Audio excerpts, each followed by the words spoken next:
Bismillahirrahmanirrahim. Assalamualaikum dan selamat sejahtera. Hi everyone, I'm Coach Azrai. Would like to share again with you some tips to basically facilitate entrepreneurs like you to overcome this difficulty period of COVID-19. Today, I would like to share about could we do good pitching so that people will make people believe in your product or services. This would be actually a 10 pitching tip. Yeah. As you are aware, ability to secure funding is equal to growth plus success. But when you pitch, you must remember, you must pitch to your potential funder an idea that has to be validated and viable. An idea that are addressing specific problem statement and solving really validated pain point. Okay, must have product that not only good to have, but it must be must have.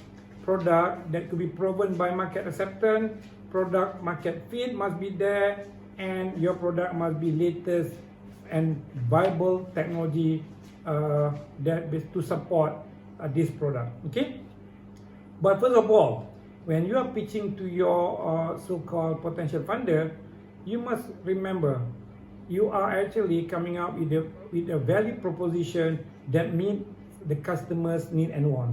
You must make sure that your product basically meets the customer's want. The price are basically affordable to your targeted customers. The place you want to put your product are basically convenient to your customers, and you are putting your product to market with the right promotion strategy. Okay. Most importantly again, in order to get your product accepted by the market, you must have some unique selling proposition of your product.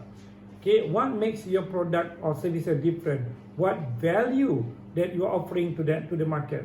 For example, if you are, I can give you some example like KFC. They have one good unique selling proposition is basically like finger licking good. The food is really good, until it's become finger licking goods. Okay. Next, the product service must has some ability to be monetized. You must be clear telling channel to market, and also must be clear in telling what will be your customer acquisition cost. Yeah. Okay. This basically would tell the funders about your planning about your own outlet, or you go into direct selling, or you go into distributorship, or you go into white label. This is very clear so-called cash flow activities that, or I rather put it actually your monetization kind of activities. Yeah, and of course you must also be able to tell your funders your clear business plan. Your marketing plan, your financial plan, your resources planning. There must be some simple analysis of risk, market, and competitor. And this could be actually done on a very simple version by having BMC or business model canvas dabbler, so that you can understand within that 9 quadrant what will be the best business plan for you. Yeah. Okay. The normal thing that the funders look into actually is the scalability of your business.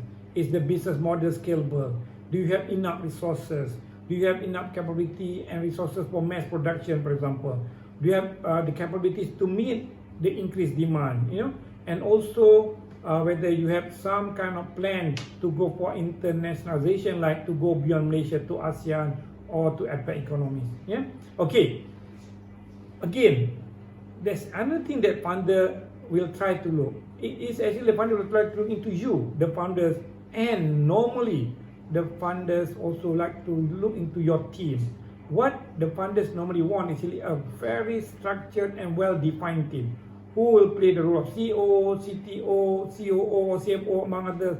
That basically to tell who are going to really deliver the good performance of the company, who are going to drive the company, who are going to take the product to market, and so on. Okay, that will be the thing. The other thing is that funders sometimes would like also to look into your worthiness, your creditworthiness, or they will normally look into your creditworthiness based on maybe whether you have secured any LOI, PO, contract. They want to see sometimes look whether you have some kind of collateral or asset, or some funders, you know, especially when you're dealing with banks, or commercial bank, they will look into the possibility of really asking you some collateral and even some director's guarantees. But most importantly here, being the founders, the owners of the company, don't ever get yourself blacklisted or listed in secret sensitors. This will basically dampen your effort in securing more funding from your whatever the funder that in your mind. Okay. Most importantly, sometimes the funders go beyond just the typical documents of your financials performance or your product and services kind of technical detail. Funders sometimes, especially angel, really go into character evaluation. They will see when you pitch to them, whether you pitch passionately, whether you internalize, whether you are being positive, whether you have the actually determination to get your product services to the market. Okay, so in short, you know, you must remember the funders are giving the credit, or the angel are basically funding you in the concept of they are investing in you. So you must basically be able to demonstrate that you are motivated, committed, really enthusiastic with your product services. You are very passionate. You're honest in telling the funders what you are, where you are, what you want to be. You must be a people or founders or owners that are driven with your own vision and mission to get your product services to go market. But most importantly, you must be very inspiring in telling people the value proposition of your product and services of your company. With that, thank you very much for today.